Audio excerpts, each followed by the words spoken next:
So the UK government has confirmed plans to invest £300 million in a city region deal for Edinburgh and the southeast of Scotland. It's the fourth such deal here, taking the total extra spending to more than £1 billion. This morning's announcement came hard on the heels of yesterday's confirmation that the Scottish and Welsh governments have triggered a formal dispute process over the £1 billion deal struck by the Prime Minister to secure the support of the DUP.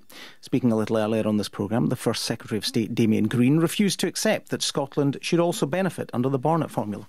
We are spending that money in Northern Ireland because the British government has a responsibility for all parts of the United Kingdom. It will be used to improve infrastructure and reduce inequality in Northern Ireland, which the British government is ultimately responsible for, just as we are ultimately responsible for doing those sorts of things in Scotland, which is why we're signing city deals in Scotland. Part of the Northern Ireland deal actually will be a city deal for Belfast. We haven't got a single one in Northern Ireland. This will be our fourth one in Scotland. Well, Keith Brown is Scotland's Cabinet Secretary for Infrastructure, Investment and Cities and joins us now from Edinburgh. Good morning to you. Good morning. We'll come to the issue of the DUP in a moment, but let's just start with this city deal.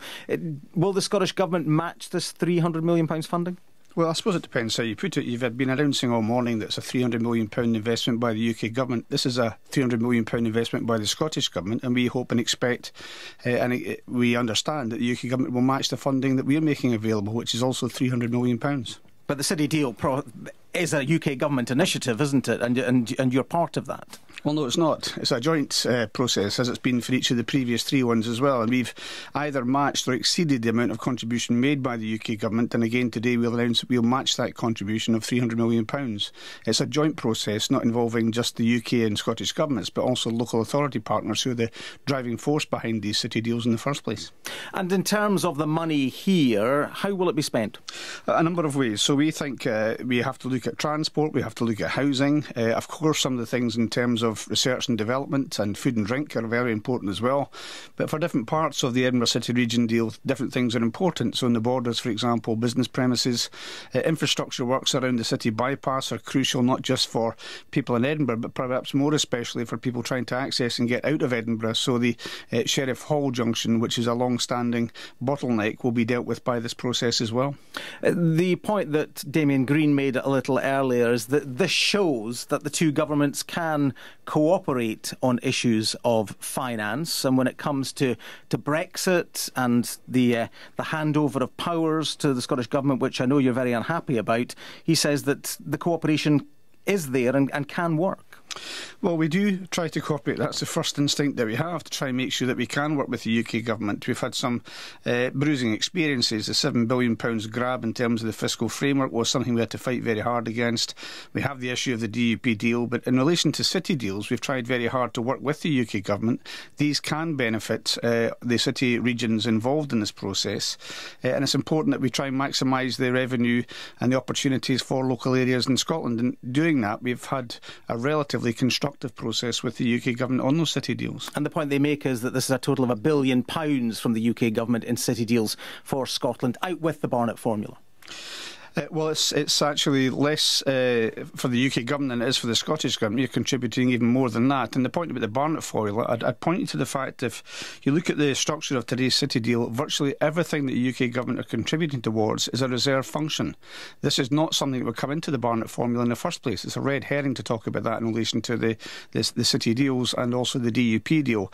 We fund things which are devolved, and we'll fund anything that's brought forward by the partners according to resources available. But the UK government has said it will fund things which are reserved, so it's not replicable to the Barnett spending. But if you're a stickler for the rules of the Barnett formula when it comes to city deals, then the same has to be true of the DUP, doesn't it? Because the Barnett formula aims to make changes to funding for services in England have the same pound-per-pound effect on the money which goes to Scotland, Wales and Northern Ireland for those services. Well, I'm a stickler for the process because the DUP deal is one which is almost entirely for devolved functions.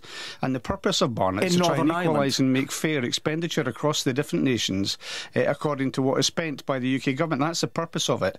Now, David Mundell said at the process when it started he would not see Barnett being circumvented. That's exactly what's happened, and that's why Derek Mackay has lodged this dispute with the UK government. But the Barnett formula, I'll repeat again, aims to make changes to funding for services in England have the same pound-per-pound effect on the money that goes to Scotland, Wales and Northern Ireland for those services. Well, I would repeat that. David Mundell said he would not stand for Barnett being circumvented. That's what's happening when you decide to put a big dollop of cash into one of the devolved administrations and nothing for the other devolved administrations. That is circumventing Barnett. I think that's fairly clear to anybody, including, for example, the Fraser of Allender Institute as well. So it's not just the Scottish Government and the Welsh Government that are saying this. Everybody can see this was not the case. The UK Government suddenly took a look at Northern Ireland and think we have to give them extra money because they deserve it in all these areas. They may well do. I'm not arguing against that case. They did this to sustain themselves in power. And if that's what they're doing, they should treat Wales and Scotland equally, and Scotland should also have its share. The Barnett formula is for funding of services in England and matching that for the devolved nations, isn't it? I would repeat once again, David Mundell said he would not see Barnett circumvented. Let's leave Mr Mundell aside. The actual process of the Barnett formula is funding services in England means that the same pound-per-pound effect goes to the money that is given to the devolved nations, doesn't it?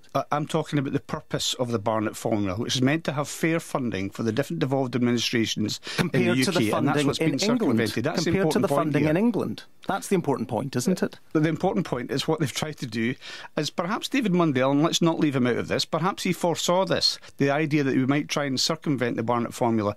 That's exactly what's happened. It's a perfectly legitimate question to have that looked at by the dispute resolution process. That's what Derek Mackay is doing.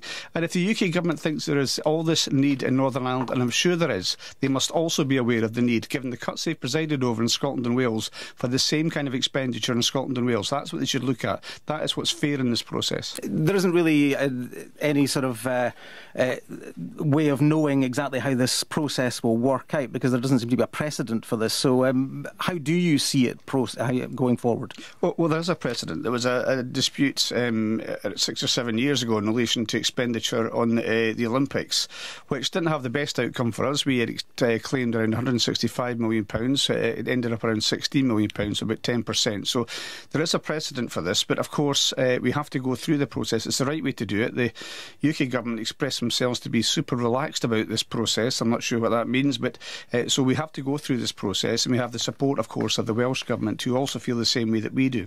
Thanks very much for speaking to us this morning. That's Keith Brown. He is the Cabinet Secretary for Infrastructure, Investment and Cities.